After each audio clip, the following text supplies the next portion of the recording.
Why are 2,500 cops quitting their jobs in Blue City just this year? I know why. Okay, let me read it. New York NYPD has a significant exodus of officers in 2023. Yeah. 2,516 officers leaving, marking the fourth highest number in the past decade. More than 1,000 officers left before eligible for their pensions. 1,000 officers left before they're eligible for their 20th year of service. The workload is a leading factor for driving people away from the job, said President Patrick Henry. If the NYPD is going to survive these staffing reductions, it cannot just keep squeezing cops for more hours. So why did they leave they quit these jobs? Part of it is the workforce issue, sure, but there's more than that. Like what? Okay. The job is dangerous, and these guys have been weaponized and made into the bad guys. And by who, though? Well, largely the left. Yeah, okay? Exactly. And they feel it. These are men and women. By the way, when you say largely, it's not largely. It's solely. The word is not. Well, the right is not. The right on will the culture empower side. cops. On the culture side, yes. But on the how much do you pay them?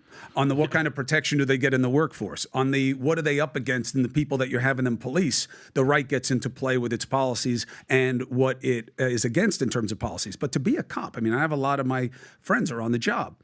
And it used to be a generational thing. You know what I mean? But now they're afraid they're not going to come home.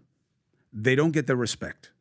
They're doing something that if you don't see it as service, you don't understand what service is, okay? You're dealing with the worst that society has to offer on a daily basis. And God forbid you make a move to save your own life or that you think is right and under the color of authority that people disagree with, you're going to get blown up and your whole life is going to, and you may die. You may die. If not then, down the road. Who wants that job? It doesn't pay that well. Many people do. Many people do. Many people want to be, meaning when you become a cop. But I'm saying that's why they're leaving. I don't think so. They get fed up. I think cops do it for pride. I think cops do it for protection. You know how certain people, you had friends, they weren't fighters, but they were protectors. Meaning if somebody said something to your smaller friend, they would fight, but they wouldn't start a fight. They were the protectors, right? That's the wiring of a cop.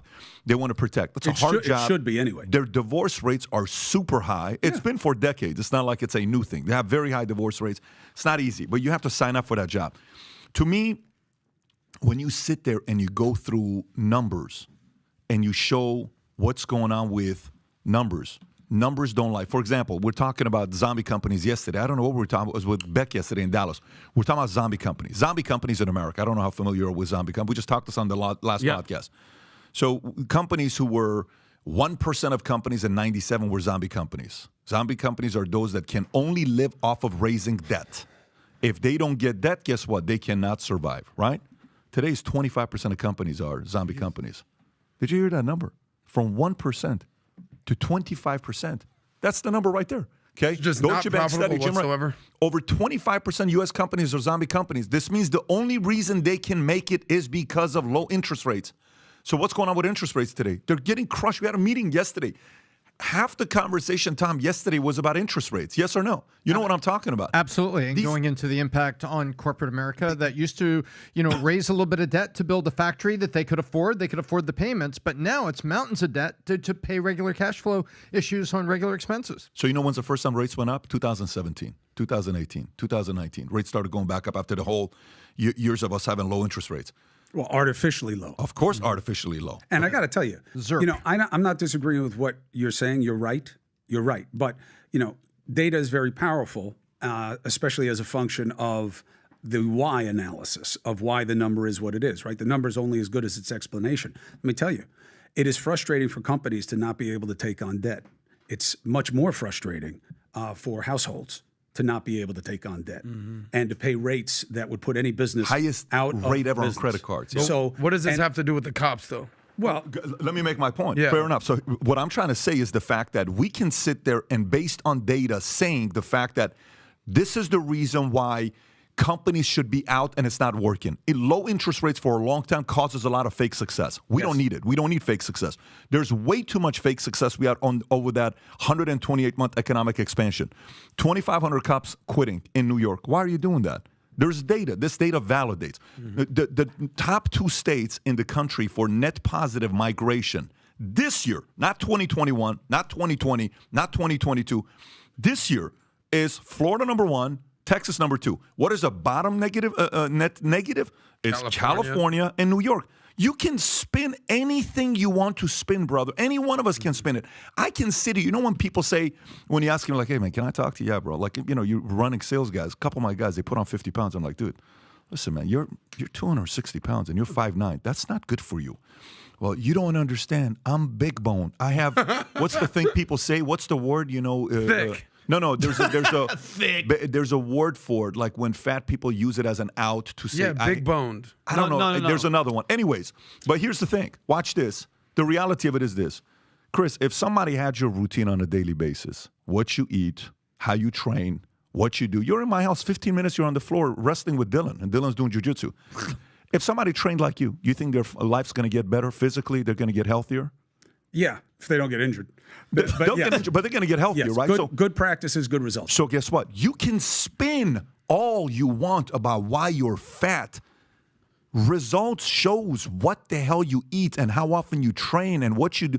So everybody on the left can go up there and spin up all the stuff that they want about the right. Even like what the gentleman did yesterday with RFK. Well, we don't know the stuff with his mental and all the shit. That's spinning.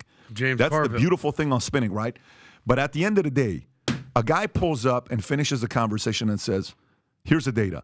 If that's the opening question I asked is, your brother said wealth is leaving. Yeah. Majority of taxes comes from wealth. Yes. Why are they leaving states like New York? Because maybe these policies effing suck.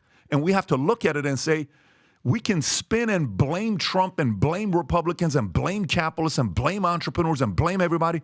Maybe you should blame your policies. It'd be great if that would be the basis of the vote. Because one, the nice comfort you have is you happen to be right, okay?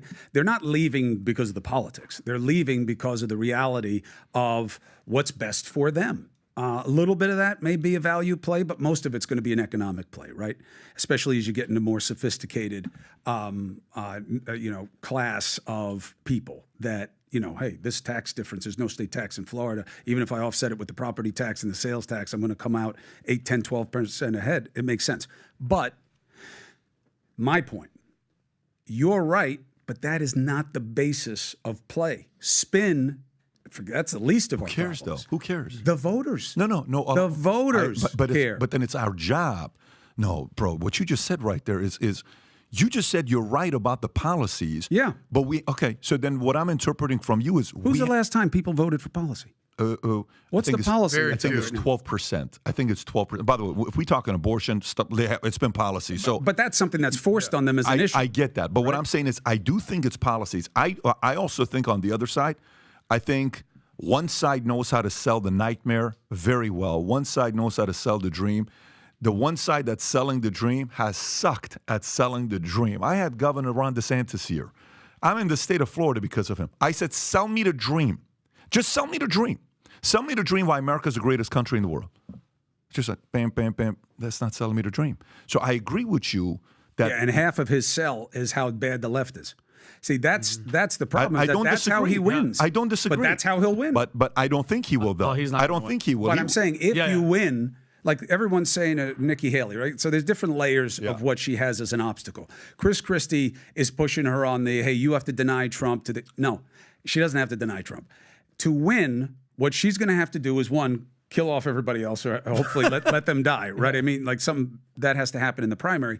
And then she has to point out that the opponent, if it's, let's say, President Biden, is too old. That's a danger. He's taking us down the way. Bad things are going to happen. Look at the bad things. Look at the far left. Look at what's happening. There will be no, if I am president, I will do this and this, unless the this and this is undoing something that he did. Mm-hmm.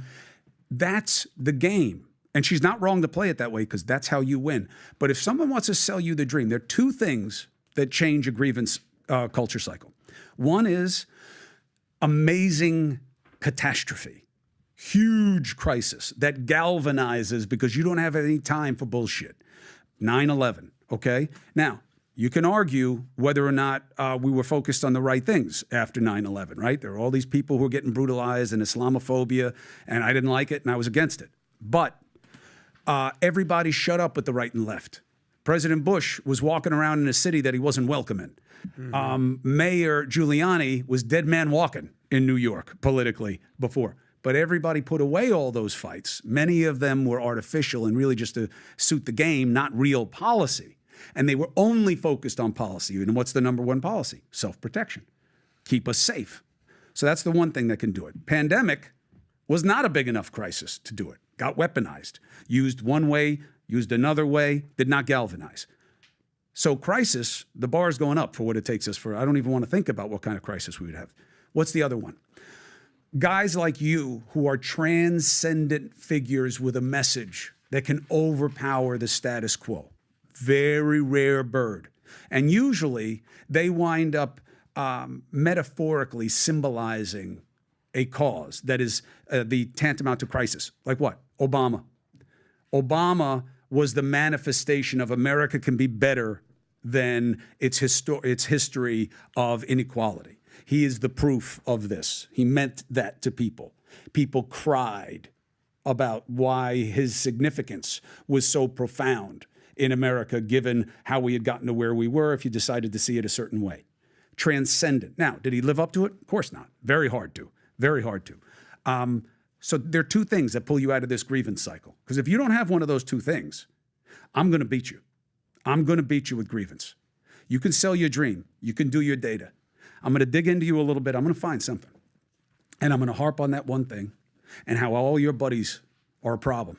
And what you want is dangerous, scary. And you personally are probably scary. And I'm going to win. Why? Look at the results. You want to look at the data. You do an ad buy, you sit down with a consultant, the ratio of PBD sucks to, Chris or Vinny is good is like 6-1. Why? Because the negative sells. Mm-hmm. Why? Psychologically, it's easy. We work to self-protection. And you have a built-in cynicism that these people are lying and you have to be protected from their deception, right? So you have that going for you. Then negativity is a very powerful proxy for insight. When you're reading articles, if I do a story on PBD, and it's, I love this, I love this, I love this, I love this. This guy's great. I see him with his family. The guys around him, they love him. It's great. I love the brand. I love it. I love everything about it. What a fucking puff piece. Holy cow. Boy, did Cuomo fall for Patrick Bet-David. I do a piece where half the stuff is demonstrably false, negative. Oh, he didn't pay for any of this stuff and all this. And there's really another guy. And none of it's true. And you could just put it out, be like, there's no other guy. This guy doesn't exist. People see it. Well, that's hard-hitting journalism right there, boy. Whew, that was a real piece. That was strong. Why? Negativity. Yeah, I come from a place of the right guy is. Can you move your phone away from the mic and just put mine away as well? Maybe it's mine. One phone's being picked up. Just put mine away as well. So I don't think you're wrong because, mainstream media, every day they shit on Trump. Every single day they turn him into a monster. And then now you got BLM leaders saying they're endorsing Trump. What? You got now weird people coming out saying, listen, I don't like the fact of what they're doing to him. I relate to him and all this stuff. Now they're backing him up. So how about Michael Rappaport? Yeah, exactly. That's a weird one. And the way he did it. Yeah. The way he did it. And, while still talking shit about Trump. And Rogan and Musk and all these other guys. Michael Rappaport, and then there was one more. Oh, there was one.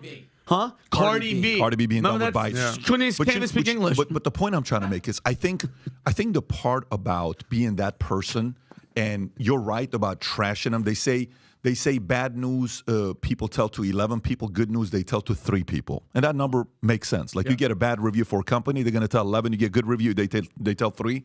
I understand that part. Doesn't necessarily mean it's what's best for the country. So eventually, if a person's able to evangelize a message and sell it and is a true believer, like it's not a phony actor that knows how to put the words together, they're going to create momentum and they're going to create a lot of enemies. So if you like this clip and you want to watch another one, click right here. And if you want to watch the entire podcast, click right here.